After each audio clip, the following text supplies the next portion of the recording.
কমার দুদিন পর দেশের বাজারে বাড়ল স্বর্ণের দাম। এতে ভালো মানের স্বর্ণ ভরিতে বাড়ল ১,৬৮০ টাকা। সে হিসেবে ২ নভেম্বর রোববার থেকে ২২ ক্যারেটের ১ ভরি স্বর্ণ ২,০১,৭৭৬ টাকায় মিলবে। শনিবার রাতে এক সংবাদ বিজ্ঞপ্তিতে এ তথ্য জানিয়েছে বাংলাদেশ জুয়েলার্স অ্যাসোসিয়েশন।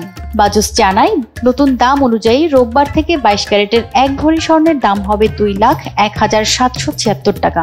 ২১ ক্যারেট স্বর্ণের দাম হবে ১,৯২,৫৯৬ টাকা। ১৮ ক্যারেটের দাম হবে ১,৬৫,০৮১ টাকা ও সনাতন পদ্ধতির ভরি প্রতি স্বর্ণের দাম হবে ১,৩৭,১৮০ টাকা।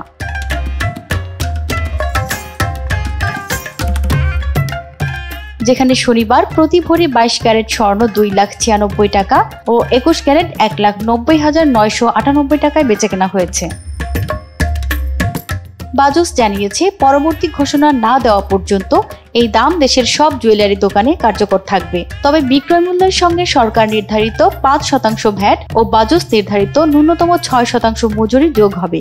গয়নার ডিজাইন ও মানভেদে মজুরির পরিমাণে পরিবর্তন হতে পারে বলে জানিয়েছে সংগঠনটি। প্রতিমা সরকার, এনটিভি অনলাইন।